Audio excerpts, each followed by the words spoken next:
सुप्रभातम। मैं Ramesh Kumar Sharma, DAV public school Sikar. हम क्या पढ़ेंगे? कल तो पढ़ रहे थे, क्या पढ़ रहे थे? समास पढ़ रहे थे। आज नेक्स्ट पार्ट में क्या पढ़ रहे हैं? अनुवाद। अनुवाद आपने कार्यक्रम पढ़ लिया होगा, वो ही उसी का रूप है अनुवाद। बस हिंदी में से क्या करना है आपको? संस्कृत में क्या करना है? अनुवाद करना है। अनुवाद करते समय इन चीज़ों का ध्यान रखना पड़ेगा। में कौन कौन से क्या क्या होता है। जैसे देखो, किसी धातु के प्रकार कितने होते हैं? 9 होते हैं। कितने होते हैं? 9 रूप होते हैं। ये रूप क्रिया के रूप होते हैं। क्या होते हैं? क्रिया के अनुसार ही सब के सब काम करते हैं। फिर है, जहाँ क्रिया होती है वहाँ कर्ता भी होता है। क्या होता है? जहाँ क्रिया होती है वहाँ कर्ता भी। कोई भी काम करेगा तो वहाँ कर्ता अवश्य होगा। जैसे जब मैं जाता हूँ तो कर्ता कौन हो गया? मैं। जाता हूँ, गृहस्थी। जा रहा हूँ, कौन जा रहा है? मैं जा रहा हूँ, तो मैं में क्या हो गया? कर्ता हो गया। तो वहाँ कर्ता भी होता है। क्रिया में प्रत्येक रूप में कर्ता निम्न प्रकार का होता है। अब देखो, प्रत्येक कर्ता में निम्न प्रकार का होता है। अब देखो, प्रथम पुरुष, मध्यम पुरुष, उत्तम पुरुष। प्रथम पुरुष में कर्ता, मध्यम पुरुष में कर्ता और उत्तम पुरुष में कर्ता। फिर एकवचन, द्विवचन और बहुवचन। पठति, पठत, पठन्ति। पठसि, पठत, पठत, पठामि, पठावे, पठामे। ये तो हो गई आपकी पट धातु। क्या हो गई? पट धातु। पट धातु। पट मानी पढ़ना। पट धातु लड़ गया पढ़ना। फिर संस्कृत में 9 रूप होते हैं। तो कितने हो गए? 3 एकवचन में हो गए, 3 द्विवचन में हो गए और 3 बहुवचन में। ये हो गए क्रिया के 9 रूप। क्या हो गए? क्रिया के 9 रूप हो गए। फिर है कर्ता। कर्ता कैसे होता है? देखो, वह पढ़ता है। क्या करता है? स मानी वह। स मानी वह। क्या होता है? स मानी वह। स मानी वह। फिर तो मानी वे दो। क्या? वे दो। फिर है वे सब। स तो ते। स मानी वह हो गया, तो मानी वे दो हो गए और वे सब हो गए। एकवचन में तो क्या करता है? एक होगा। द्विवचन में कितने होंगे? 2 होंगे। और बहुवचन में क्या होंगे? बहुत सारे होंगे। फिर है तुम। तो मानी तुम। तो मानी तुम। फिर है युवाम, तुम दो। फिर तुम सब, तुम सब। फिर अहम, अहम का मैं। हम दो, हम दो, हम सब। क्या हो गया? हम सब हो गए। अब देखो, सरल तरीके से अनुवाद कैसे बनाते हैं? सरल तरीके से अनुवाद। अब सरल तरीके से अनुवाद कैसे बनाते हैं? स मानी वह, तो मानी वे दो, ते मानी वे सब। फिर है तुम का तुम हो गया, युवाओं का 2 जने हो गए, विम का तुम सब हो गए, बहुत सारे हो गए। अहम का मैं, आवाम का हम दो और वयम का हम सब। अब देखो सरल तरीके से अनुवाद कैसे बनाते हैं, ये देखो। जैसे वह पढ़ता है, वह मानी एक हो गया। क्या हो गया? एक। स पढ़ती। क्या हो गया? स पढ़ती। वह पढ़ता है, तो एक आदमी हो गया, एक का है, तो स पढ़ती। अब वह कौन? राम। किसी का नाम मान लो, जैसे राम, तो राम पढ़ती। क्या हो गया? राम पढ़ती। ये हो गया। फिर देखो आप, तो मानी वे 2 पढ़ते हैं, वे 2 पढ़ते हैं, तो क्या बनाएंगे? तो पढ़ते। फिर देखो, वे सब पढ़ते हैं, इसे अनुवाद होता है वे सब पढ़ते हैं। वे सब पढ़ते हैं, इसका अनुवाद बनेगा तो क्या बनेगा? ते पठन्ति। ते पठन्ति।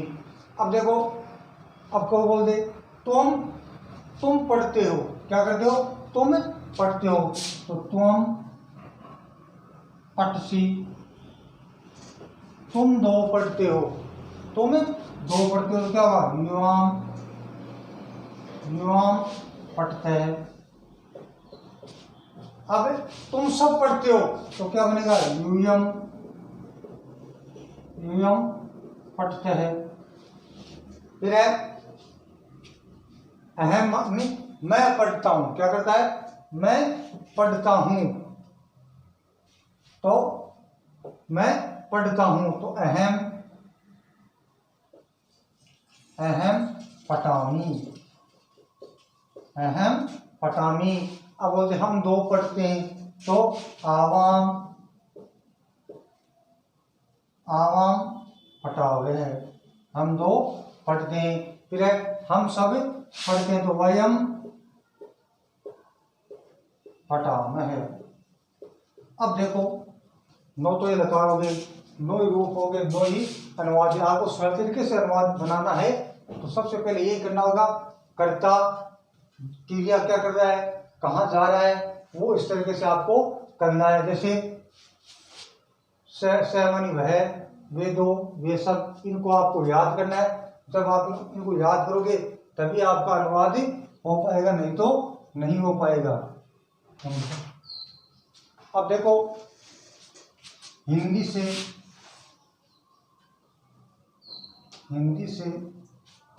संस्कृत में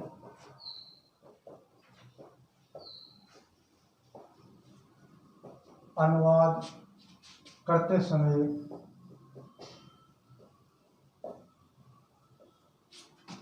कर्ता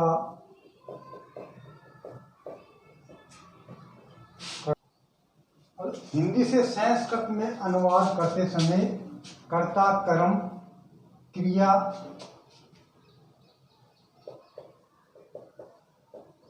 तथा अन्य शब्दों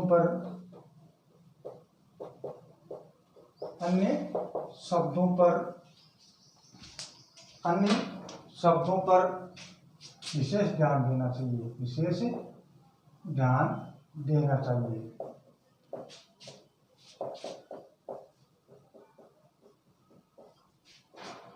पुरुष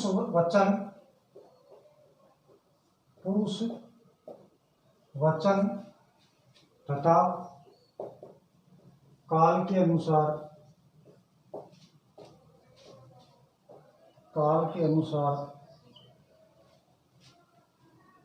क्रिया का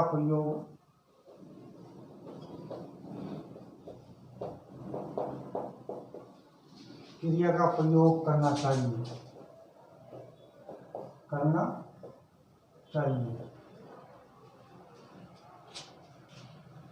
हिंदी से संस्कृत में अनुवाद करते समय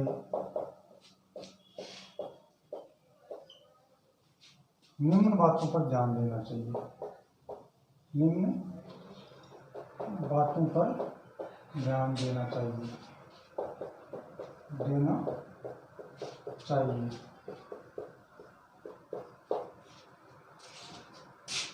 पहला है कारक।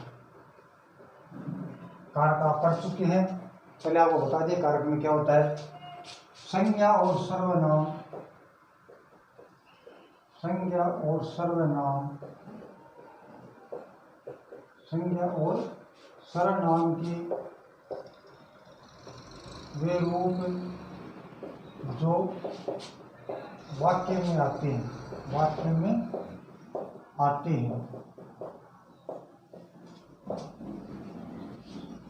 अन्य शब्दों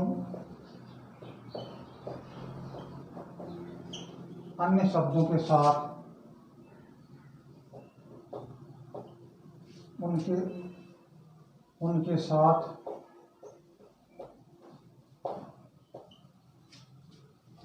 उनके साथ संबंध बनाते हैं,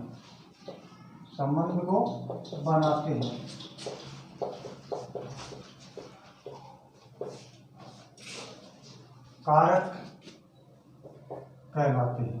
क्या कहलाते हैं? कारक कहलाते हैं। मुख्य रूप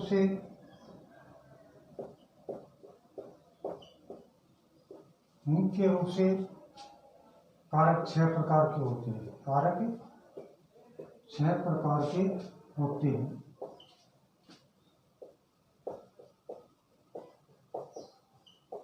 छह प्रकार के होते हैं, किंतु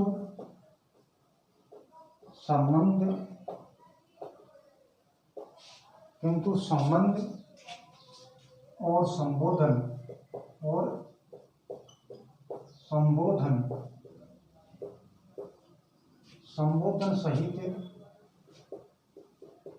सहित ये 8 कारक होते हैं। 8 कारक होते हैं।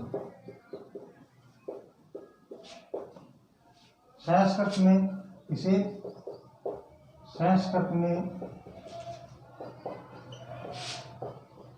विभक्ति भी कहते हैं। क्या कहते हैं? विभक्ति भी कहते हैं। संस्कृत में विभक्ति कहते हैं। इन विभक्तियों के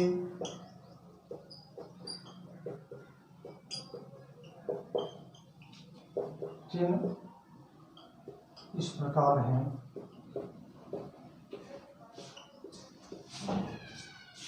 अब देखो, हिंदी से संस्कृत में अनुवाद करते समय हमें क्या ध्यान रखना चाहिए? कर्ता, कर्म, क्रिया। कर्ता कौन, कर्म क्या कर्म कर रहा है, क्रिया किस चीज की क्रिया हो रही है, तथा अन्य शब्दों पर विशेष ध्यान देना चाहिए। पुरुष, वचन तथा काल के अनुसार क्रिया का प्रयोग करना चाहिए। देखो, पुरुष क्या कर रहा है? वचन, कौन सा वचन आ रहा है? एक वचन आ रहा है, द्विवचन आ रहा है, बहुवचन। काल माने कौन सा समय? वर्तमान काल, भूतकाल काल, भविष्य काल। इनमें कौन सा काल का प्रयोग हो रहा है? तो क्रिया का हमें क्या करना चाहिए? प्रयोग करना चाहिए। हिंदी से संस्कृत में अनुवाद करते समय हमें विशेष बातों पर ध्यान देना चाहिए। विशेष बात कौन सी है? पहला तो कारक, जो आप पढ़ चुके हैं पहले।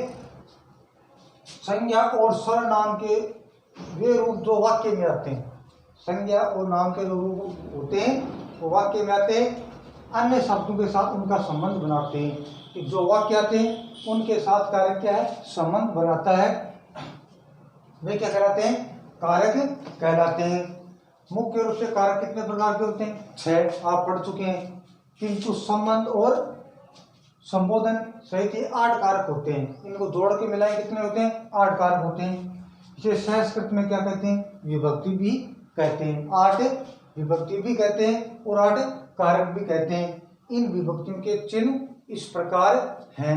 अब देखो, पहला है कर्म। पहला क्या है? कर्म। 1 2 3 4 5 कर्म। दूसरा है पहला कर्ता, दूसरा कर्म, तीसरा करण, संप्रदान, फिर है अपादान, 5वां है अपादान, फिर है 6वां है संबंध, फिर है अधिकरण, फिर है संबोधन।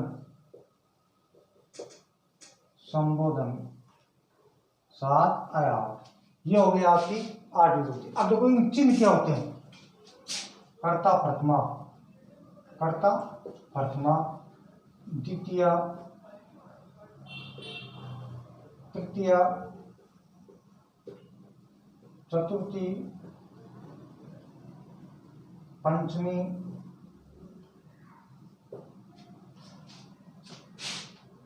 षष्ठी, सप्तमी और संबोधन। ये हो गई आपकी 8 विभक्ति।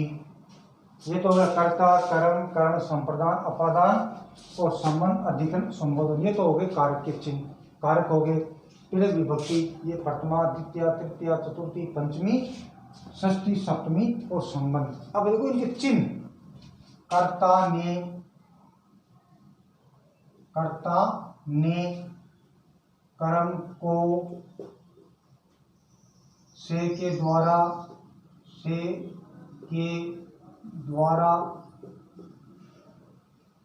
के लिए को से अलग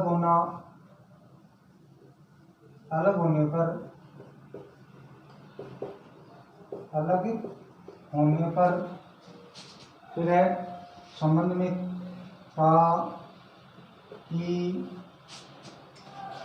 के रा री रे फिर है सप्तमी में पर इस संबंध में हे ओ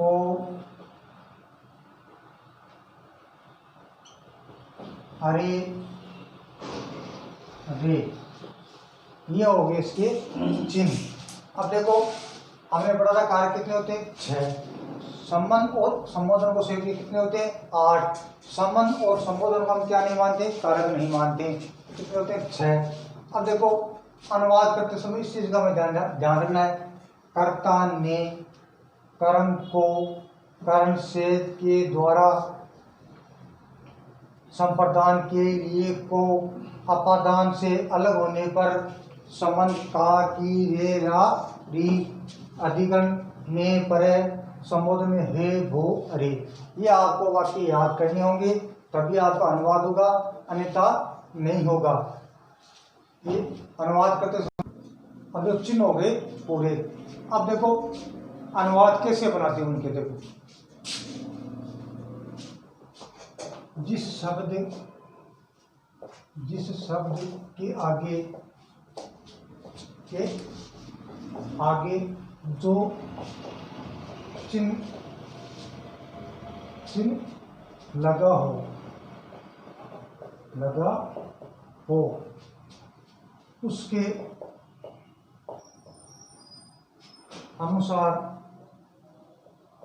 अनुसार विभक्ति का प्रयोग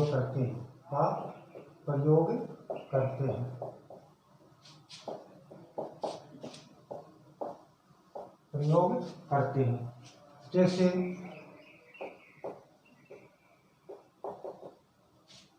राम ने यहाँ पर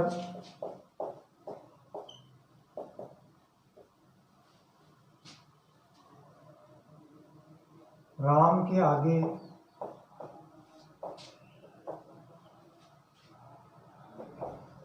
ने का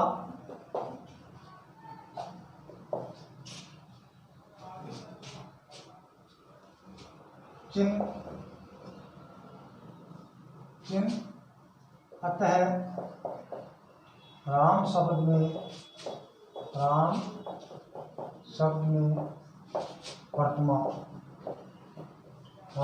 में प्रथमा विभक्ति का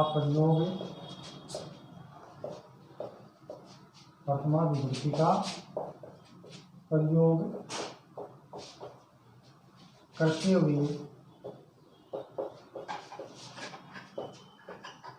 हुए राम लिखा जाएगा। राम है लिखा जाएगा।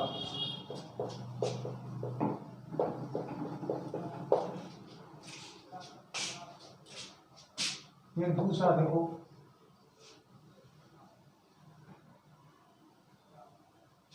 रावण को यहाँ पर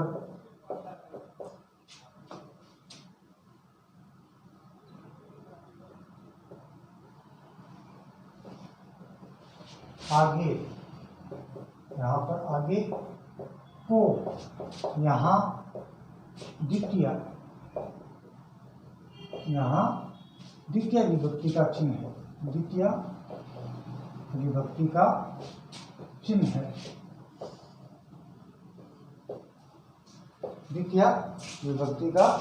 चिन्ह है। और रावण शब्द में शब्द के बाद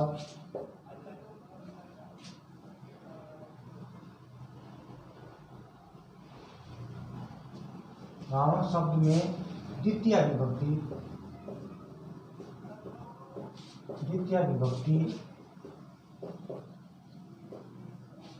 का प्रयोग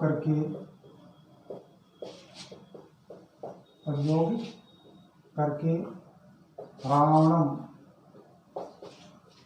रावणम का प्रयोग किया जाएगा।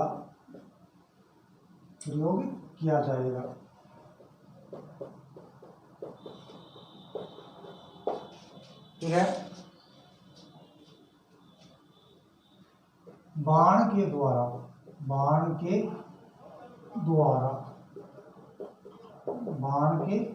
द्वारा यहाँ पर बाण शब्द के बाद के द्वारा ये तृतीय का चिन्ह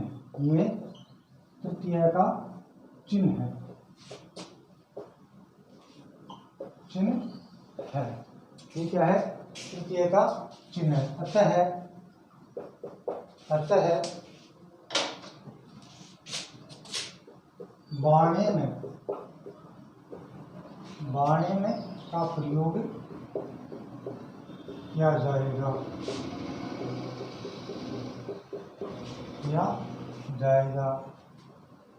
इसी प्रकार अन्य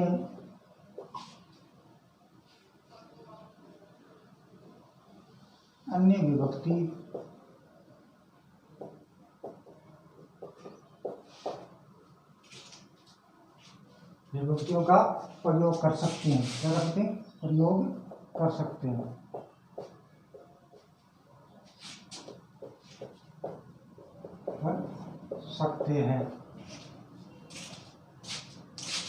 अब देखो आगे ये बात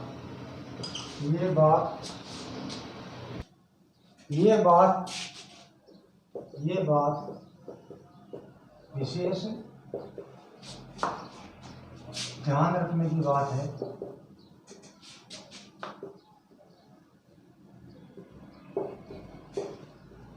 जिस पुरुष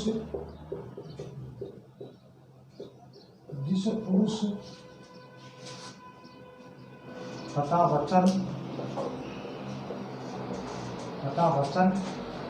का कर्ता होगा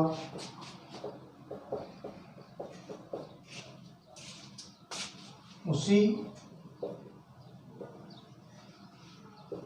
पुरुष तथा वचन की क्रिया भी प्रयोग होगा।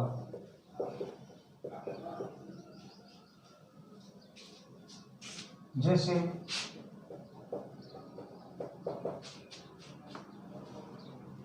पटामी, इस वाक्य में कर्ता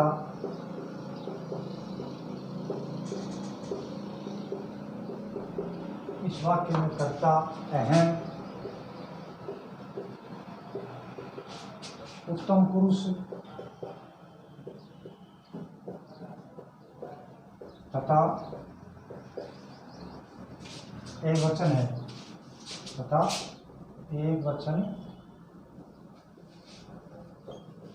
है।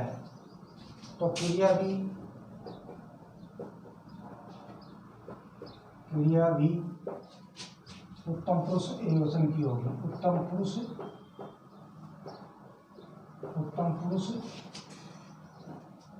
एक वचन की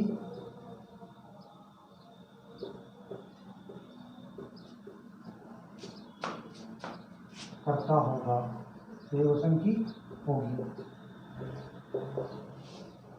पटामी का प्रयोग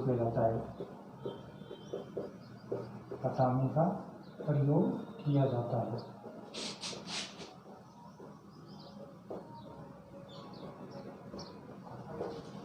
देखो, जिस शब्द के आगे जो चिन्ह लगा हो, क्या है, जिस शब्द के आगे जो चिन्ह लगा हो उसी के अनुसार विभक्ति का प्रयोग करते हैं।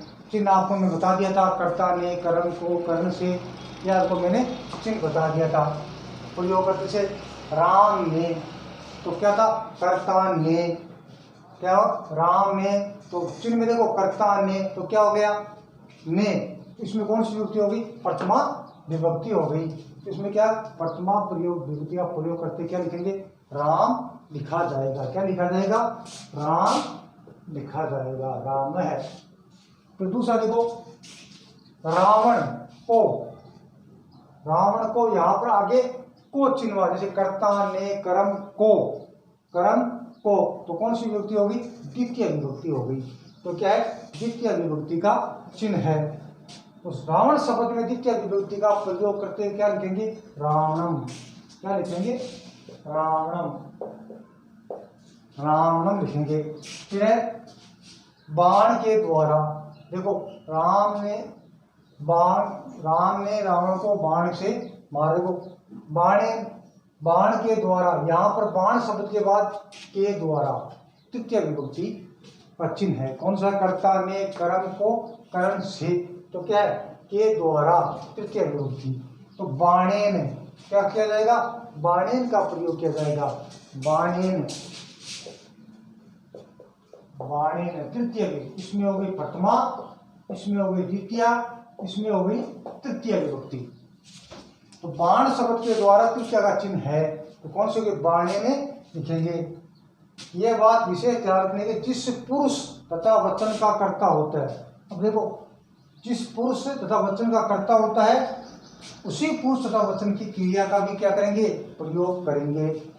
जैसे फटामी, इस वाक्य में कर्ता क्या है, अहम, अहम मानी मैं, तो उत्तम पुरुष एक वचन है। कौन सा है, उत्तम पुरुष एक वचन का है, तो क्रिया भी उत्तम पुरुष एक वचन की ही होगी। जैसे अहम, अहम मैं फटामी, मैं पढ़ता हूँ, तो क्या बन गया, क्रिया भी क्या है, उसी हो गई।